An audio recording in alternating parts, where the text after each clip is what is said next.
ایک عام مشاہدے کی بات ہے، عرب کے ہاں نا لوگ اپنی زبان دانی کی بڑی حفاظت کرتے تھے۔ عرب لوگ اپنے آپ کو عربی اس لیے کہتے ہیں کہ انہیں اپنی زبان پر بڑا ناز ہے، اور عرب اپنے علاوہ لوگوں کو اجمی کہتے ہیں۔ اجمی کا مطلب ہوتا ہے گونگے۔ وہ کہتے ہیں بولنا آتا ہے تو صرف ہمیں بولنا آتا ہے، بقیہ کسی کو بولنا ہی نہیں آتا۔ اور وہ اپنی زبان کے لیے بڑی ساری قربانیاں بھی دیا کرتے تھے، اس کی حفاظت کا بڑا اہتمام بھی کیا کرتے تھے کہ اپنے بچوں کو شہروں کی بجائے گاؤں دیہات میں بھیج دیتے، وہاں جو ہے وہ جا کر دودھ بھی پیتے، کھلی فضا میں ان کی پرورش بھی ہوتی اور خالص عربی سیکھتے۔ کہتے کہیں شہر کے اندر رہیں تو ان کی زبان جو ہے اس کے اندر خلط ملط دوسرے الفاظ نہ ہو جائیں، اس کی زبان کے اندر خرابی نہ آ جائے۔ اور پھر مکے جیسا شہر تو آپ سمجھتے ہیں جہاں ایک جماعت جاتی ہے تو دو آتے تھے کارواں، کئی سارے لشکر آ جاتے، کیونکہ یہ اللہ کے گھر کی برکتیں، حرم کی برکتیں تھی۔ تو پھر آقا کریم علیہ الصلوۃ والسلام کے ساتھ بھی یہی معاملہ تھا کہ آقا کریم علیہ الصلوۃ والسلام کو جو ہے اسی ماحول کے اندر پروان چڑھایا اللہ رب العزت نے، تو آپ کی یہ رضاعت والا معاملہ بھی اسی طرح چلا۔ حالانکہ دیکھیں یہ کتنا مشکل مرحلہ ہے کہ ماں اور باپ اپنے بیٹے سے دور رہے، کتنا مشکل ہوتا ہے، اور وہ بھی چند دن کا ہو، کوئی بڑا نہیں، کوئی 10 سال کا، 12 سال کا، 15 20 30 سال کا نہیں، ایسا نہیں، چھوٹی عمر میں، لیکن اپنی زبان کی حفاظت کے لیے وہ یہ بھی قربانی دیا کرتے تھے۔ تو حضرت عبد المطلب کہتے ہیں کہ میں اسی دستور کے مطابق نا میں کوئی دائی تلاش کر رہا تھا کہ کوئی مل جائے کہ جسے جو ہے وہ میں اپنا پوتا جو ہے وہ دوں، تاکہ وہ اس کی رضاعت کے معاملات جو ہے وہ کرے۔ کہتے ہیں میں سوچ رہا تھا بیٹھا، اسی دوران جو ہے میں نے دیکھا کہ چند دائیاں جو ہے وہ مکے کے اندر داخل ہوئی ہیں، تو ایک دائی جو ہے نا وہ بڑی ضعیف سی میرے پاس سے گزرنے لگی، تو میں نے کہا ٹھہر جا، تو کون ہے؟ کہنے لگی جی میرا نام حلیمہ ہے۔ میرا نام کیا ہے؟ حضرت عبد المطلب مسکرائے، کہا جی مسکرانے والی کیا بات ہے؟ کہا جی اسی نام کا تو بتایا گیا تھا، بتایا اسی کا کیا تھا کہ حلیمہ جو ہے وہ میرے محبوب کی رضاعت کے معاملات کرے گی۔ حضرت حلیمہ سعدیہ کیونکہ قبیلہ ہے بنو سعد، یعنی حوازن کا ایک شاخ ہے، قبیلہ حوازن اس کی شاخ بنو سعد۔ آپ فرماتی ہیں میرے قبیلے کے اندر تو تھا ہی قحط، وہاں خوشحالی نہیں تھی، اور قحط سے تنگ آ کر جب وہاں سے عورتیں چلی نا کہ ہم جا کر مکے سے جو ہے وہ بچے لے کر آتی ہیں اور رضاعت کا معاملہ کریں گی، کچھ نہ کچھ پیسے آ جائیں گے، ایسا ہو جائے گا تو پھر سرکٹ چل جائے گا، تو میں تو جنگل کے اندر تھی اور پتے کھا کھا کر میرا جسم جو ہے وہ سبز ہو گیا تھا، روٹی نہیں پتے کھا کھا کر۔ کرے میں پتے کھا رہی تھی اور اپنی قسمت پہ رو رہی تھی کہ کب ہمیں جو ہے وہ خوشحالی میسر آئے گی۔ اتنے میں آواز آئی حلیمہ تجھے مبارک ہو، تیرا مقدر جگانے والا مکہ میں آ گیا ہے۔ مکہ میں آ گیا، میں سنا اور میں بھی مکے کے لیے تیار ہو گئی، حالانکہ میرے پاس زیادہ راہ نہیں تھا، میری سواری بھی کمزور اور اونٹنی دودھ دیتی نہیں تھی۔ پھر بھی میں نے اپنے شوہر جو ہے حارث ان سے مشورہ کیا، انہوں نے کہا چلو چلتے ہیں، یہاں بھی کچھ نہیں ہے، چلو مکے میں ہو سکتا ہے ہمارے لیے کوئی رزق کے اسباب پیدا ہو جائے۔ حضرت حلیمہ سعدیہ کہتی ہے میں آئی اور مکے کے اندر جو ہے وہ میری ملاقات ہوئی، تو چونکہ بقیہ دائیاں جو تھی آپ نے پہلے سنا ہے سواری کی تیزی کی وجہ سے پہلے آئیں اور امراء کے بچے انہوں نے لے لیے، اور آقا کریم علیہ الصلوۃ والسلام یہ تاریخ کے اندر یہ لکھا ہے کہ سرکار کو یتیم ہونے کی وجہ سے چھوڑ دیا۔ حقیقت یہ ہے کہ میرے محبوب نے ان کی امارت کی وجہ سے انہیں پسند نہیں کیا، سرکار کو غریبی پسند تھی، اسی لیے حلیمہ سعدیہ کو پسند فرمایا۔ سرکار باقاعدہ دعا فرمایا کرتے تھے مولا مجھے مسکین رکھ اور مسکینوں کے اندر ہی رکھنا اور مسکینوں کے اندر ہی اٹھانا، یہ باقاعدہ سرکار دعا مانگا، سرکار فقر کو پسند فرماتے تھے۔ حضرت حلیمہ سعدیہ نے کہا میں اپنے شوہر سے مشورہ نہ کر لوں؟ کہا کر لو۔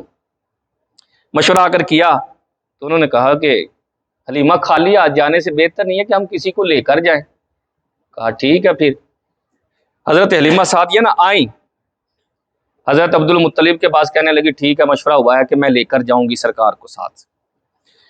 تو کہتے ہیں حضرت عبد المطلب نہ لے کر آئے حضرت آمینہ کے در پر حضرت حلیمہ سعدیہ کو۔ حضرت حلیمہ سعدیہ کہتی ہیں دروازے میں داخل ہوئی تو سب سے پہلے نا خوشبوؤں نے مجھے ویلکم کیا۔ میں سوچنے لگ گئی ایسی خوشبو تو میں نے کبھی سونگھی نہیں، کہتے ہیں مجھے اس کمرے میں لے گئے جہاں آقا کریم علیہ الصلوۃ والسلام آرام فرما تھے. ریشمی سبز کپڑا جو ہے یہ نیچے تھا اور اوپر بھی آقا کریم علیہ الصلوۃ والسلام کے اوپر چادر ڈلی تھی. کہتے ہیں میں بڑے دھیمے دھیمے قدموں کے ساتھ گئی کہ کہیں سرکار کی آنکھ نہ کھل جائے. میں نے جا کر سینے پر ہاتھ رکھا تو آقا کریم علیہ الصلوۃ والسلام نے فوراً آنکھیں کھولی اور کھول کر میری طرف دیکھ کر مسکرانے لگ گئے. میں نے اٹھایا اور سینے سے لگایا اور بھاگ کر دروازے کی طرف آئی اور آ کر حارث کو آواز دی، حارث آنا. قسم بخدا آج تک اتنا سونا میں نے بچہ دیکھا ہی نہیں ہے.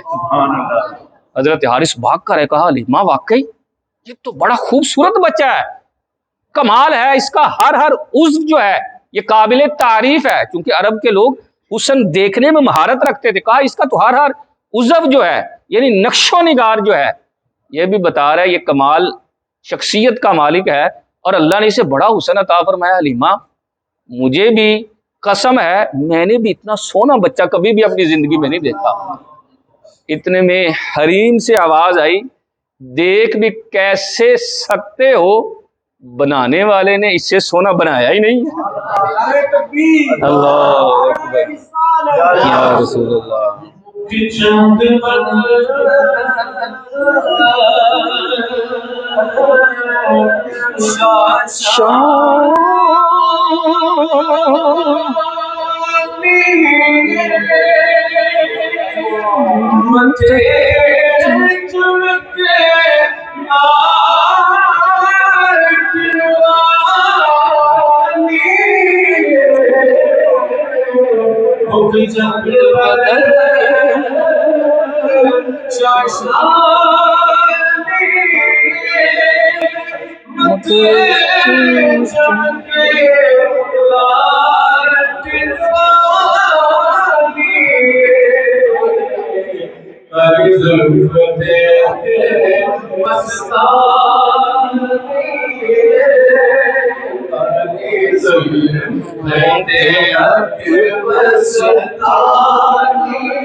اللہ اللہ اللہ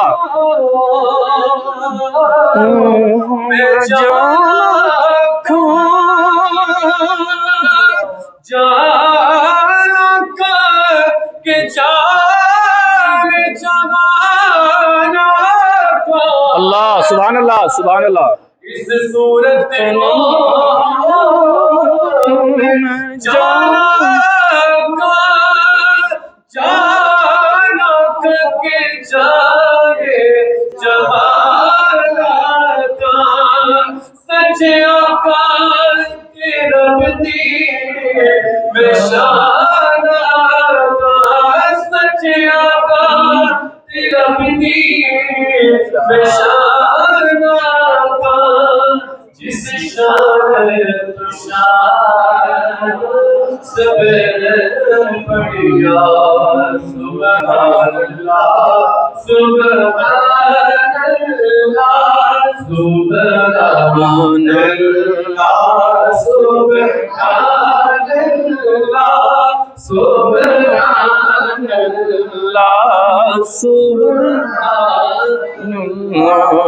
سبحان اللہ. حضرت حلیمہ سعدیہ رضی اللہ تعالی عنہا آپ خود بیان کرتی ہیں چونکہ خشک سالی کی وجہ سے میرا دودھ تقریباً ختم ہو چکا تھا، دودھ نہیں تھا. میرا بیٹا تو ساری رات روتا تھا بھوک کی وجہ سے، دودھ نہ ہونے کی وجہ سے. لیکن قربان جاؤ جب آقا کریم علیہ الصلوۃ والسلام کو لے کر آئی نا تو پتہ نہیں کہاں سے میرے سینے میں اللہ نے دودھ کی نہریں جاری فرما دی. بڑا دودھ اتر آیا. میں نے آقا کریم علیہ الصلوۃ والسلام کو پلایا، ایک سائڈ سیدھی سائڈ سے پلایا تو الٹی سائڈ پر کرنے لگی تو سرکار نے دودھ نہیں نوش فرمایا. ایک مرتبہ کا عمل نہیں ہے، 2 مرتبہ کا عمل نہیں ہے. ہو سکتا ہے ایک مرتبہ سرکار چلے جی پیٹ بھر گیا ہو، بچہ جی نہیں پی رہا، دوسری مرتبہ تیسری مرتبہ.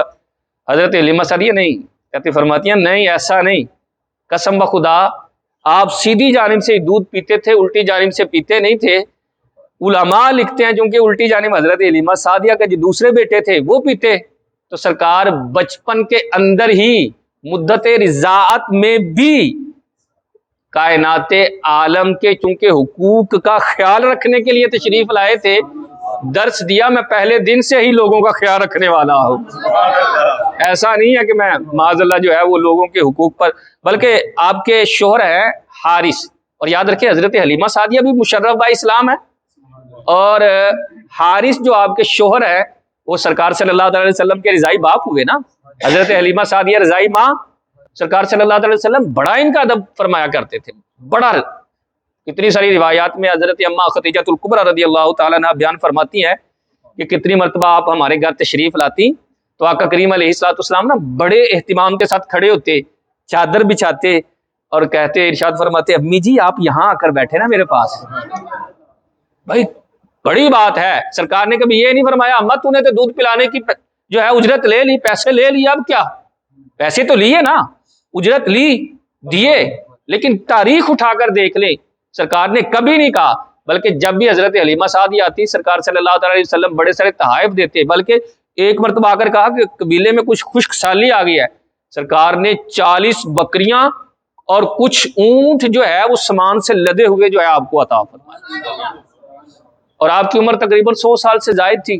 سرکار کے بعد آپ کا وصال ہوا، صحابہ کہتے ہیں جب سرکار کا وصال ہوا تو ہم مدینے میں تھے، تو بعد میں آقا کریم علیہ الصلوۃ والسلام کے وصال کے بعد ہمارا روزانہ کا معمول تھا حضرت حلیمہ سعدیہ کے پاس آ کر بیٹھ جاتے، کہتے ہیں اماں ہم نے سرکار صلی اللہ تعالی علیہ وسلم کو دیکھا ہے جوانی میں اور بڑھاپے کے اندر بھی دیکھا ہے، ہم نے آقا کریم علیہ الصلوۃ والسلام کی انگلیوں سے پانی کے چشمے جاری ہوتے دیکھے ہیں، اور جانوروں کو کلمہ پڑھتے دیکھا ہے، سجدہ کرتے دیکھا ہے، آقا کریم علیہ الصلوۃ والسلام کو چاند کے 2 ٹکڑے کرتے ہوئے سورج کو پھیرتے ہوئے دیکھا ہے، لیکن اماں ہم نے بچپن نہیں دیکھا، ہم نے بچپن نہیں دیکھا، تو نے تو بچپن دیکھا ہے جب سرکار پنگوڑے کے اندر چاند سے باتیں کیا کرتے تھے، ہمیں سنا نا ذرا وہ باتیں۔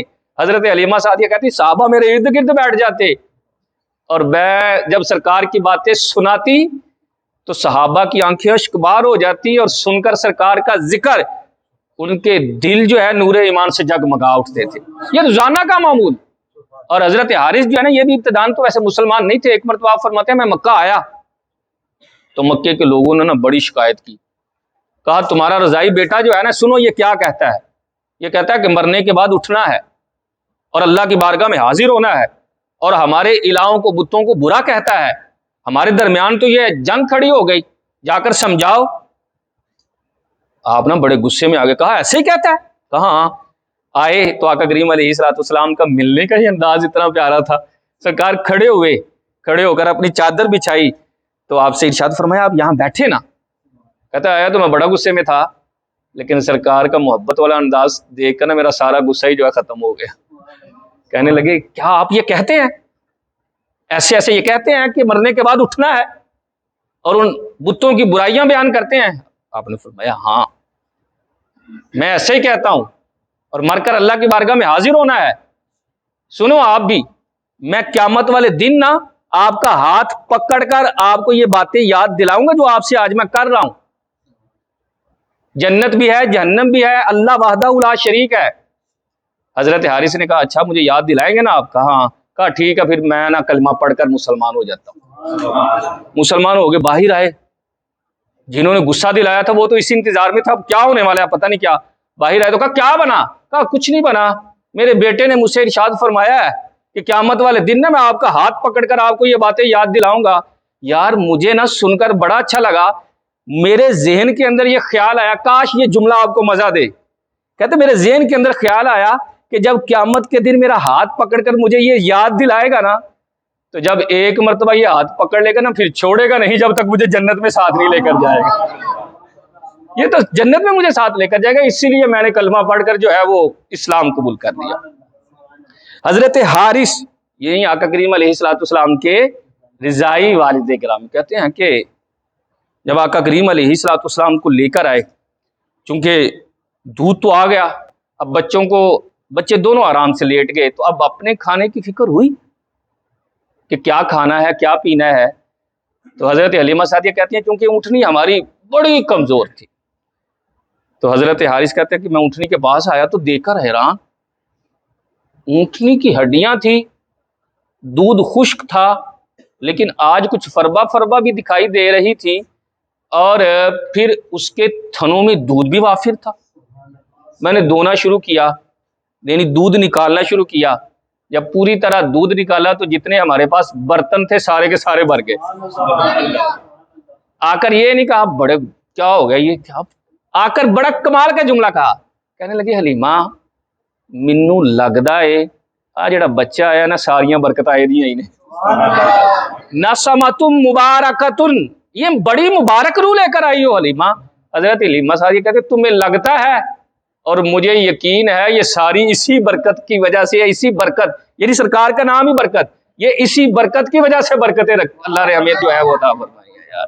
حضرت حلیمہ سعدیہ کہتی ہیں پھر جو ہے میں سرکار کو لے کر آئی، تاکہ مکہ المکرمہ میں آئی تھی تو دل چاہ رہا تھا کہ حجر اسود کا طواف کروں، خانہ کعبہ کا طواف کروں، حجر اسود کو چوموں۔ اتنی دور سے آئی، کہتے میں نے طواف کیا اور طواف کے بعد میں حجر اسود کو چومنے لگی تو خرج الحجر الاسود، حجر اسود نے اپنی جگہ ہی چھوڑ دی، باہر نکل آیا، اور باہر نکل کر نا آقا کریم علیہ الصلوۃ والسلام کے کبھی ہاتھوں کو چومتا ہے، کبھی سرکار کی پیشانی کو چومنا شروع کرتا ہے۔ میں نے نا ایک جگہ یہ روایت بیان کی تو کہنے لگا جی پتھر کیسے نکل سکتا ہے، پتھر کیسے چوم سکتا ہے؟ اور میں نے کہا قرآن پڑھا ہے کبھی؟ اگر قرآن پڑھو تو سمجھ آئے کیا پتھر سے جب 12 چشمے جاری ہو سکتے ہیں، پتھر موسیٰ علیہ السلام کے کپڑے لے کر بھاگ سکتا ہے، تو پتھر پھر سرکار کے ہاتھ اور پیشانی کیوں نہیں چوم سکتا یار؟ یہ تو قرآن کے اندر ہے، قرآن کی تفسیر پڑھے۔ حضرت موسیٰ علیہ السلام، یہ تو ایک باقاعدہ ایک الگ سے واقعہ نا کہ موسیٰ علیہ السلام کے جو ہے کپڑے لے کر پتھر جیسے آدمی بھاگتا ہے نا ایسے وہ بھاگا، تو جب یار یہ پتھر بھاگ سکتا ہے، اور پھر یہ حجر اسود تو ہے ہی برکتوں والا، حجر اسود کیا ہے؟ برکتوں والا پتھر تھا۔ اس نے دیکھا کہ جن کے صدقے میری برکتیں ہیں آج وہ تشریف لے آئے ہیں، جن کے صدقے میری برکتیں ہیں، پھر جو ہے وہ باہر نکلا اور آقا کریم علیہ السلام کے جو ہے ہاتھوں کو پیشانی کو جو ہے وہ بوسہ دینے لگا۔ مزید آگے انشاءاللہ عز و جل آقا کریم علیہ السلام کی سیرت ہم نے سننی ہے۔ اللہ رب العزت ہم سب کو جو ہے وہ برکتوں سے مالا مال فرمائے، آمین بجاہ نبی۔